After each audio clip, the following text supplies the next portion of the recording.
Hello everyone, welcome back to Desi Kitchen with Nilisha Jain. आज हम बनाने वाले हैं बिना धूप वाला, सालों साल चलने वाला कच्चे आम और हरी मिर्च का कुट्टा अचार, जो कि आप एक बार बना करके साल भर तक भी इंजॉय कर सकते हैं सभी टिप्स एंड ट्रिक्स को फॉलो करके।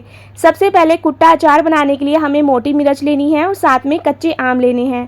अगर आप थोड़ा अचार तीखा पसंद करते हैं तो मोटी मिर्च के साथ आप तीखी वाली हरी मिर्च भी ऐड कर लीजिएगा, पर मैं इस अचार को कम तीखा बनाती हूँ जिससे कि बच्चे भी इसे एंजॉय कर सके। हमारे घर में ना सभी को ये अचार काफ़ी पसंद है।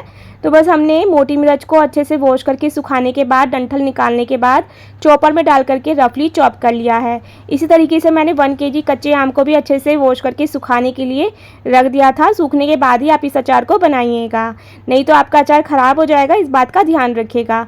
तो मोटी मिर्च को हमने देखिए इस तरीके से रफली चॉप करने के बाद चॉपर में डाल करके चॉप कर लिया है। ये बहुत ही बढ़िया तरीके से फाइनली चॉप हो जाएगी इस तरीके से। और यहाँ देखिए मेरी बेटी भी लगी हुई है मिर्ची को कट करने में मेरे साथ।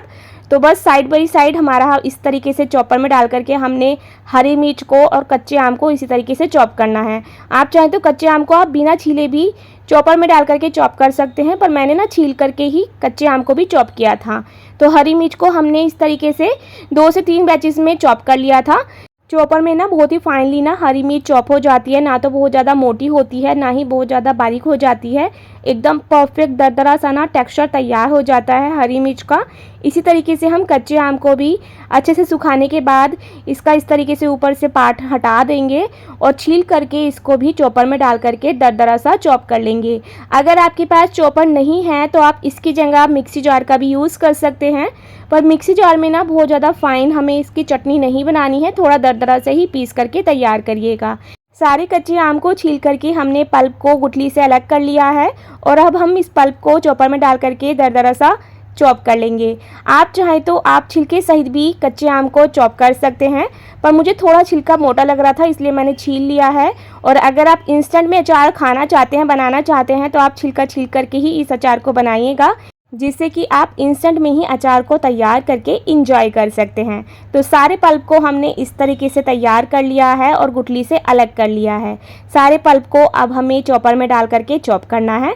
अगर आपको मेरी ये रेसिपी थोड़ी सी भी अच्छी लगे ना गाइस, तो प्लीज़ लाइक करिएगा, चैनल को सब्सक्राइब करके बेल आइकन प्रेस कर लीजिएगा, जिससे कि आपको मेरी रेसिपीज़ का नोटिफिकेशन मिलता रहेगा और आप मेरी रेसिपीज़ को ऐसे ही इंजॉय करते रहेंगे। सारे कच्चे आम को भी हमने रफली चॉप करके चॉपर में डाल करके चॉप कर लिया है और आप देख सकते हैं कच्चा आम कितनी फाइनली चॉपर में चॉप हो गया है। ना तो बहुत ज़्यादा मोटा है ना ही बहुत ज़्यादा बारीक है, एकदम दरदरा सा हमने इसको चॉपर में चॉप करके तैयार कर लिया है। दोनों चीज़ों को मैंने एक साथ में ही मिक्स कर लिया है और बस अब हमें मिक्स करने के बाद इसमें 2 इंग्रेडिएंट्स ऐड करने हैं, जिससे कि हमारा अचार बिल्कुल भी ख़राब नहीं होगा। कच्चे आम और हरी मिर्च को चॉप करने के बाद हमने मिक्स कर लिया है। अब हम इसमें 2 इंग्रेडिएंट्स ऐड करेंगे, जिससे हमारा अचार साल भर तक ख़राब नहीं होता है। तो मैंने इसमें 4 से 5 टेबल स्पून ऐड किया है वाइट नमक, और साथ में मैं इसमें ऐड करने वाली हूँ 2 से 3 टेबल स्पून वाइट विनेगर, जिससे कि अचार साल भर तक ख़राब नहीं होता है, फंगस से बचता है, साथ में प्रिजर्वेटिव की तरह काम करता है। तो दोनों चीज़ों को हमें दोनों चीज़ों में अच्छे से मिक्स कर लेना है। कच्चे आम और हरी मिर्च का ये कुट्टा अचार एक बार आपने बना लिया ना गाइस, तो आप इसे हर साल बनाना और खाना पसंद करेंगे। ये सभी को इतना ज़्यादा पसंद आता है, तो आप भी इसे ज़रूर बनाइएगा और मुझे कमेंट करके ज़रूर बताइएगा। तो बस हमने दोनों चीज़ों को अच्छे से मिक्स करने के बाद 1 दिन के लिए इसे ऐसे ही छोड़ दिया था, जिससे कि नमक और विनेगर में अचार अच्छे से रच जाएगा। मैं इस अचार को एकदम ट्रेडिशनल तरीके से तैयार करती हूँ, जिससे कि अचार बिल्कुल भी ख़राब नहीं होता है और इसका टेस्ट भी काफ़ी अमेजिंग आता है। तो बस हमने 1 दिन के बाद अब मसाला तैयार करना है। अचार बहुत ही अच्छे तरीके से रच गया है। मसाला बनाने के लिए पैन में मैंने 2 टीस्पून साबुत धनिया, 2 टीस्पून साबुत सौंफ, साथ में 1 टीस्पून अजवाइन और 1 टीस्पून ही काली मिर्च ऐड कर लेंगे। स्पाइसेस आप अपने अकॉर्डिंग कम ज़्यादा कर सकते हैं गाइस, जितना भी चटपटा मसालेदार आप अचार पसंद करते हैं। तो मसाले मैंने अपने अकॉर्डिंग ऐड किए हैं। 2 टीस्पून मैंने इसमें साबुत जीरा लिया है, 2 टीस्पून राई लेंगे और 1 टीस्पून मैंने पीली सरसों ली है। तो मैंने सारे बेसिक से मसाले लिए हैं, जो कि आपके घर में आसानी से आपको अवेलेबल हो जाएंगे। आप चाहें तो अगर आप थोड़ा सा तीखा मसाला और बनाना चाहते हैं तो आप इसमें लाल मिर्च भी ऐड कर सकते हैं। साबुत लाल मिर्च भी ऐड करके आप इसे मसाले को तैयार कर सकते हैं। पर मैंने इसे थोड़ा सा कम ही तीखा बनाया है क्योंकि मैं ये अचार भी कम ही तीखा बनाना चाहती हूँ। अब हमने एकदम लो फ्लेम पर सारे मसालों को भूनना स्टार्ट कर दिया है, जिससे कि ना जो मसालों का टेस्ट है वो एक्टिवेट हो जाता है, जो तेल होता है वो भी रिलीज़ हो जाता है और बहुत ही बढ़िया तरीके से मसालों की खुशबू आती है। इस तरीके से जब आप रोस्ट करके मसाला बनाते हैं तो इसकी काफ़ी बढ़िया तरीके से टेस्ट आता है गाइस। तो आप इसी तरीके से मसालों को रोस्ट करिएगा। 2 से 4 मिनट के लिए एकदम लो फ्लेम पर हमने सारे मसालों को रोस्ट कर लिया है और अब हमने इसको प्लेट में निकाल करके ठंडा होने के लिए रख दिया है। इधर मैंने एक छोटी सी कढ़ाई में ले लिया है 1/4 कप के आसपास सरसों का तेल, जो कि कच्ची घानी सरसों का तेल है। इसको हमें पकाना है, एकदम धुएंदार तेल को गर्म करना है, उसके बाद ही हम इसको अचार में ऐड करेंगे। मसाले हमारे ठंडे हो गए थे तो ग्राइंडर जार में डाल करके इनको दरदरा सा पीस लेंगे। बहुत ज़्यादा फाइन पाउडर नहीं बनाएंगे, दरदरा सा ही अचार का मसाला पीस करके तैयार करेंगे, तभी बहुत ही बढ़िया टेस्ट आता है। तो मसाला हमने तैयार कर लिया है। इधर जो हमारा सरसों का तेल है वो भी धुएंदार गर्म हो गया है। तो अचार में जो है मसाला मिक्स कर लेते हैं जो हमने पीस करके तैयार किया था। मसाला मैंने जितना बनाया था सारा ऐड कर लिया है। साथ में 1 टीस्पून देगी मिर्च पाउडर, 2 टीस्पून काला नमक ऐड करके सरसों का तेल गर्मा गर्म इसके ऊपर ऐड कर लेंगे। मसालों के ऊपर जब ये गर्मा गर्म सरसों का तेल डाला जाता है ना तो अचार की बहुत ही बढ़िया सी बेहतरीन सी खुशबू आती है। पूरी रसोई अचार की खुशबू से महक जाती है।